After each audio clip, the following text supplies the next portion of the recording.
Hi guys, how's it going? Laura with Garden Answer. Today I want to show you how to make these really cool looking vertical hanging strawberry planters. So when I very first started thinking about this project, I was thinking, okay, what can I put these strawberries in that'll hang and kind of like look like wind chime tubes? And I saw this black PVC pipe at the hardware store and I thought this was perfect. It's 4-inch diameter, so you can plant and they have enough room, you know, for root growth. And I got the glue and everything and we started doing the project and I thought, wait a second, I'm using toxic PVC glue and PVC plastic to boot and planting edibles in it. Probably not the best mix. So we pitched the idea and I went back down to the hardware store and I just walked the aisles looking for something that might work. Went down the aisle that has all the ventilation stuff and found these 3-foot sections of galvanized ductwork. They're actually cheaper than PVC, they're safe to plant in, and they look a whole lot better. So ductwork usually comes in sections that are open like this, so you have to snap them together. So there's a groove on one side, so we need to put this side, like fit this into the groove by starting on one end and then we just work our way to the other end.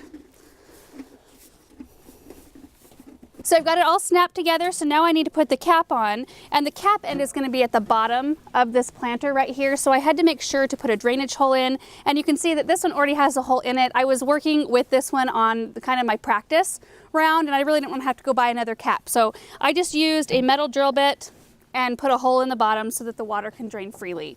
So then you just ease it onto one side, the corrugated side here, like that. And then we're going to use 5 self-tapping sheet metal screws right here. And we're going to screw the cap to the cylinder. And you can see the holes are already in here because I used it for practice.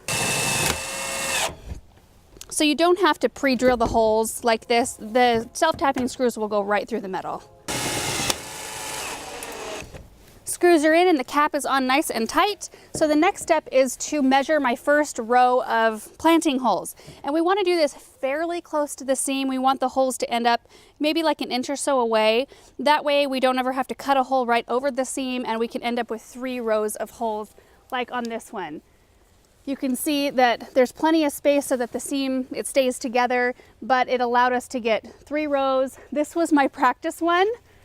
You can see I did not measure that properly. So this one only has 2 rows. I just didn't want to mess with the integrity of the cylinder, so I stayed away from the seam. So I'm gonna start by going 7.5 inches down, making a mark, and then making a mark every 6 inches after that. So 13.5, 19.5, 25.5, and 31.5. And we don't measure for the rest of the holes, we just kind of guesstimate where the next ones need to be.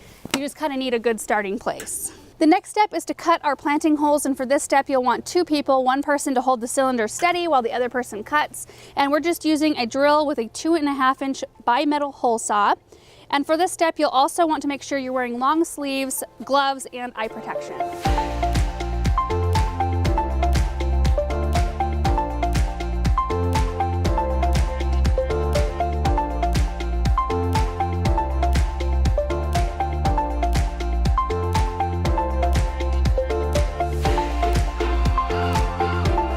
So this is what it looks like when you're all done cutting your planting holes. There are 15 total, 16 including the top. After you're done cutting your holes, you will want to make sure to wear gloves after this point because these holes are a little bit sharp and jagged and you want to protect your hands. So the next thing I'm going to do is drill 3 holes on the top so we can get it ready to hang. I like to slide a 2x4 in here just for a little bit of extra stability when I'm drilling. The next thing I'm going to use are these 1/8 inch quick links, and they actually come in packs of 3 like this. So I'm going to feed one through each one of the holes I just drilled. So the next thing I'm going to do is attach a short length of chain, and I bought this just in a package and I'm cutting it myself with bolt cutters. You can see right here, but you don't have to buy it this way. They actually usually sell it in bulk and the people at the store will cut it into the exact lengths that you want it. All 3 chains are on, so now I'm going to add one more quick link to the end of each chain. Then each of these will go into one 1.5-inch ring. So there you have it. The construction is completely done. All we have left to do is to plant it. Okay, I'm all set up and ready to plant. I've got my planting tray here, which is really nice to have because it catches all the excess dirt. And this project is probably one of the messiest ones I've done to date. It ends up very tidy and nice looking, but the process is kind of a disaster. So to use one of these is really nice. I also use it to mix my soil. So this is leftover soil from last time I planted one. What I did is I just poured some soil into it and then I mixed in some biotone starter fertilizer into the soil, which is just a good thing to add when you're planting something new because it kind of just helps the plant get going. And it's also an organic, so it's a slow breakdown, a slow feed for the plant, so it'll have a lot of nutrients to draw from for quite a long time. So to plant this, I start from the bottom and I work my way up. So I'm just going to use the holes here, and I just take handfuls of soil and start filling it up. And then I'll plant each hole with the strawberry and just keep working my way up until I get to the top, in which case I will put a strawberry right out of the top hole.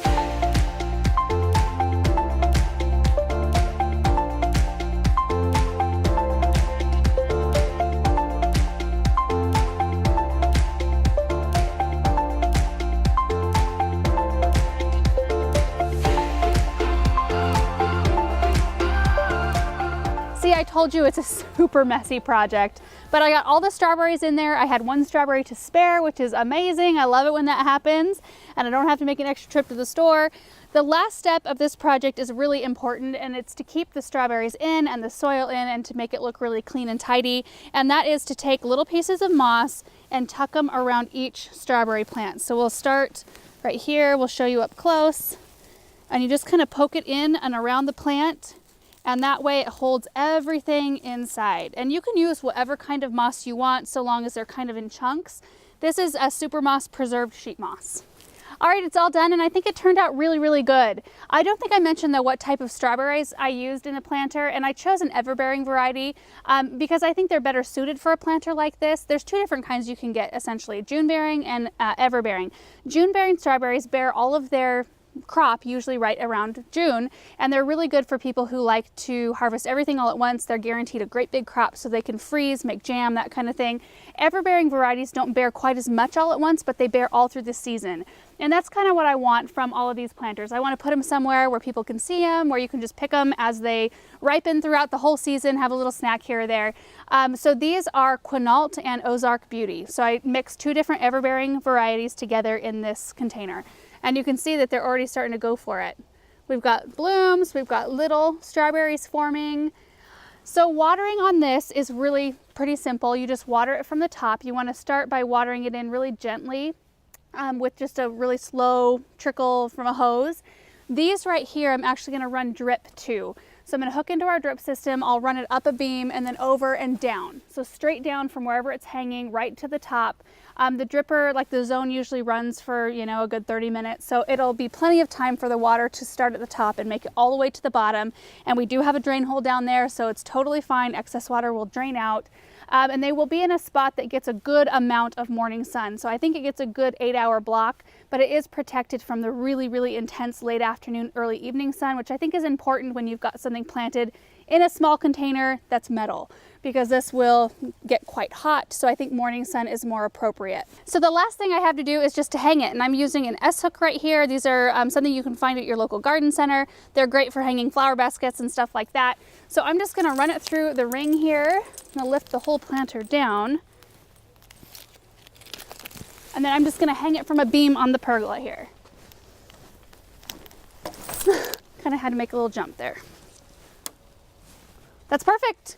I love how they look. I actually really like that the whole project ended up needing to take a shift right from the very beginning away from black PVC, and using the galvanized metal just looks a lot classier, I think, a little bit more upscale.